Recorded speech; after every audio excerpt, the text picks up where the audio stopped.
Okay, cool. So, if we could get started, that would be great. Before we do so, I have one rule that is very important.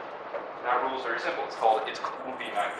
The idea is that it's cool to be nice, and everyone should be nice all the time. Which means manners, respect, etc. Don't be a douche.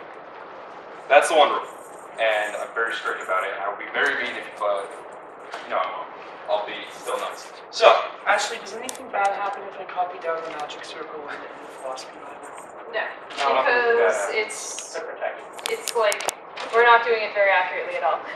yeah, it's We're very very Plus, if confusing. it's just a protection circle, that would be Yeah. one of those things. It's a very, very Does number intricate of design. spirals So, the name of this talk is Uh, Philosophy of Magic, It colon, does. Technically, all of chaos, it matters. ceremony, but, I mean, and all of it practicality. just to give you an idea. So, Unfortunately, what we're going to start is we're going to start by laying down the basic laws of magic.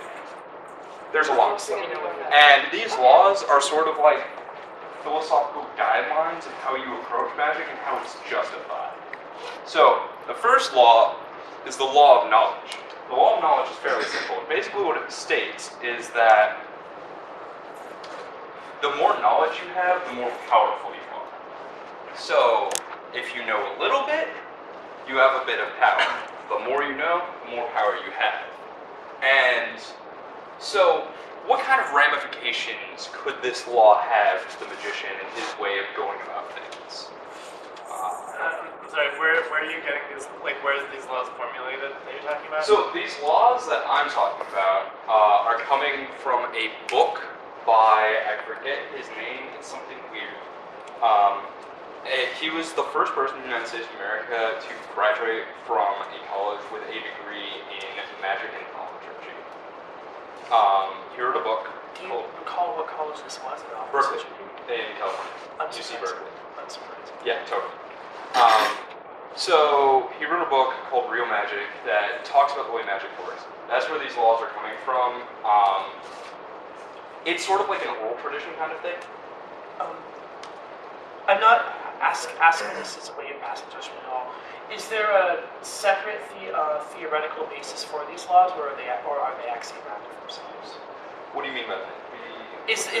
Are these laws derived from some abstracted theoretical basis, or are these laws themselves the theoretical basis for everything else? These are kind of the theoretical basis for magic.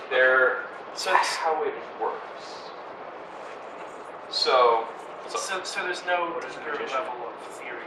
You're saying that it's organic. Okay. yeah. What is a magician? That's a highly debated question.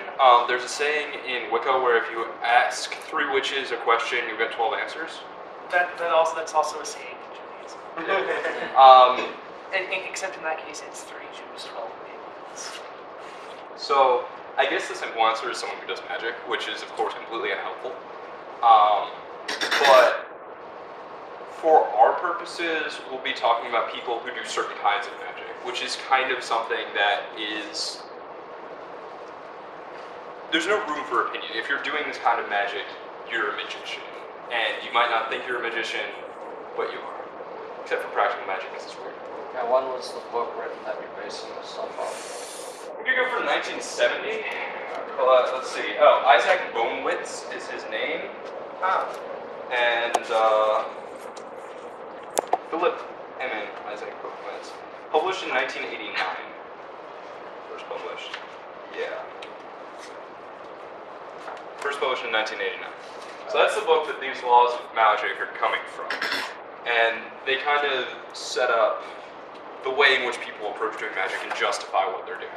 So, law of knowledge. Law of knowledge, once again, states that the more knowledge you have, the more power you have. So for the magician, what kind of consequences can they pull out of this law? Like, how does it affect the magician? What's up? I want to hit the books. Exactly, you're going to want to hit the books. But there's a secondary law that's very important because otherwise you have magicians who are just like reading books all day long, which would kind of be bad for perspective in some ways. So the second law of magic, okay, the law of self-knowledge. Well, they do just fine. Yeah, that's, Is this considered this? How should I number these? Is this considered the second, or is it like 1A? it's one. Okay. So this is a sub-law.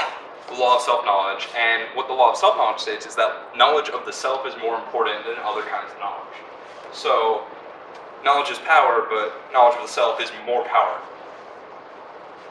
That kind of means your magician's going to have some kind of practical knowledge. They're going to have to learn about themselves in whatever way that means to them. So, I mean, it totally varies from person to person how you learn about yourself, but basically that's one of the huge goals of the magician in order to get this power to keep doing their magic and exert their power over the universe. In fact, certain schools of magic, this is from Richard Cavendish's The Black Arts in, I want to say 1960, it was written in the 60s.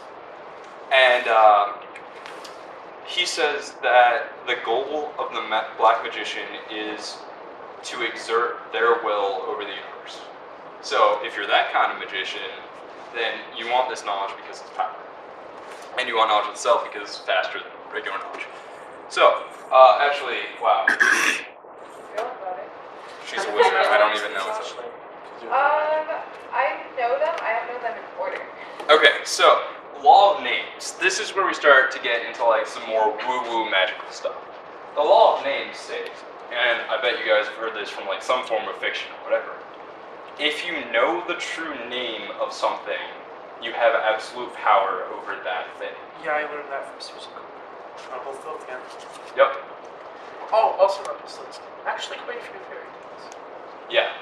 Oh. So that's the law of names, and that's going to come up later. It's also why it's very, very, very dangerous to know the names of demons. Yes. Do not remember them. Do not memorize them. Wait, what's wrong with knowing Bad the name? idea. But wouldn't that entail that you would have power over the demons rather than No, it entails that you can summon the demon, or Well, that if you it's- get given And then, of course, circumstances, there's the other controlling them. there's the other unwritten law that Lovecraft articulates so well in I think it may have been Themes in the Witch House. Or I forget which story exactly. Do not. Oh no, the case of Charles Dexter Ward. Do not call up that which you cannot put down. There you go. Yeah. So while Oh, Lovecraft. all right, we're gonna go on a little bit tangent here. So Aleister Crowley was, I think he was in like Egypt at some point, and he was like, all right, I'm bored. I'm gonna hang out with my friend and summon a really powerful demon. So he draws a summoning circle, much like that one in the sand, and he actually ends up outside the circle and does something else. And most of the stuff that happens to his friend who's inside the circle.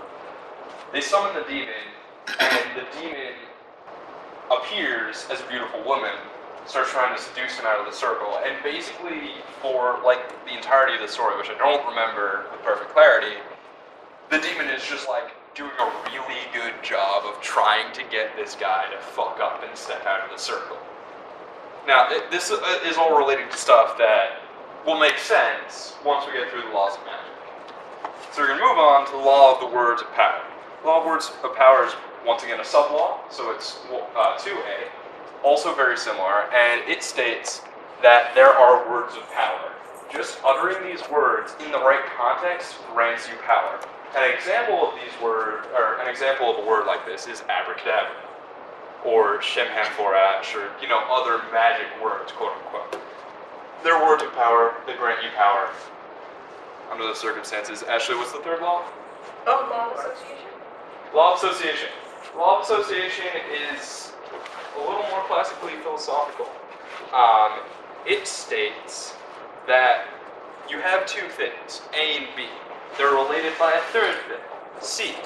You can use C to manipulate A and B. That's the law of association. Yeah.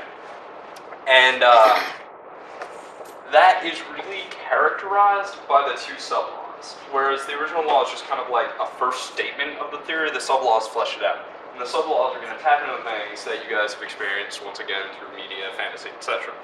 So, the first sub-law is the law of similarity.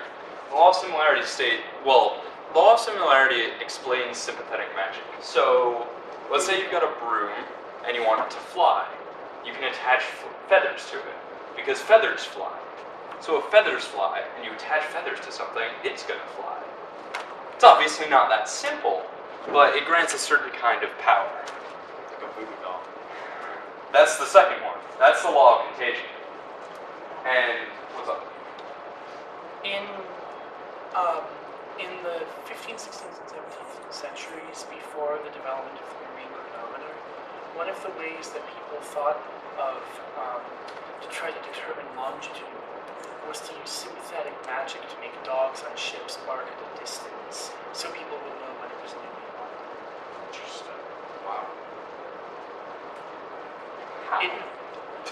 It involves some kind of powder. I don't remember exactly how it works. So it's one of those like. It was one of those like Renaissance, hey, let's throw everything at a problem and see what sticks. All right. It didn't work. Well, that's too bad. At least not well. At least not well. At least not well enough to preclude the development of the marine chronometer. Dogs are barking. Clearly, dogs have some neat Uh, stuff. Alright, so, law of contagion. Law of contagion is really important for a lot of things that you guys have once again experienced through media, and that's. It's also really hard to state. The essential idea is that when something has been in physical contact with another thing, and then is removed from physical contact, it still contains some of the thing's essence. So, to give you some examples, it's like getting a strand of someone's hair so you can put it in your voodoo doll, because the strand of the hair contains the essence of the person it was attached to, even though it's no longer attached. Or, clothes from people. There's a ritual in the Practical Magic book that we'll talk about later that involves getting some dirt from a runner's shoe, and then it allows you to tie magic to the runner in a certain sort of way.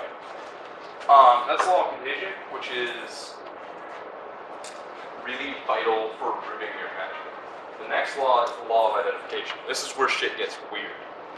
The law of identification states, Ashley, correct me if I'm wrong, it's not, yep, I'm right, okay. The law of contagion states that if you are in the right way similar to an entity, you can become that entity and wield its power. It's contagion or identification? This is identification. Contagion is Did I like say- Yes, no, you did. contagion, Kyle, is like electrons that used to be part of the same atom affecting each other at distance. Alright. So the law of identification is the explanation for saints. Because saints have, in a certain way, become close enough to Jesus that they can wield his power and become him to a certain extent. It also explains possession, because the person who is possessed has, in a certain way, become close enough to an entity that the entity can take control of them and wield their power. It's kind of backwards, which is interesting. I guess in the case of possession, somebody has used to it. Yes. Yeah, because it's a two-way street, right? Because the law states that if A is similar enough to B, and they're both entities or people, then those two things can sort of meld together. Which means it would go both ways. Law of synthesis is, once again, more philosophical, less weird stuff, and it basically states if you have two opposites that seem somewhat contradictory and you combine them, you'll get a truth greater than the two of them. This is a weird concept and it's applied in a weird sort of way, but to give you an idea of what it means, black and white are opposite colors. So it's kind of hard to think about black and white in the same space, unless you bring the spectrum into play, which is the combination of the two that makes more sense. The spectrum is more true than just black and white. But if you didn't think of that, it would be really weird. And that's about the best you're going to get with the law of synthesis. It's one of the weirder parts of laws of magic. Sub-law. What's up? Well, it's actually one of the more familiar ones to students of philosophy, though, because it's similar to the Hegelian dialectic. Yeah, if anyone remembers last year the discussion on April, it's very similar to the law. Well, There you go. when Melanie gets back, I guess maybe something to Let's see. Law of polarity. Yes.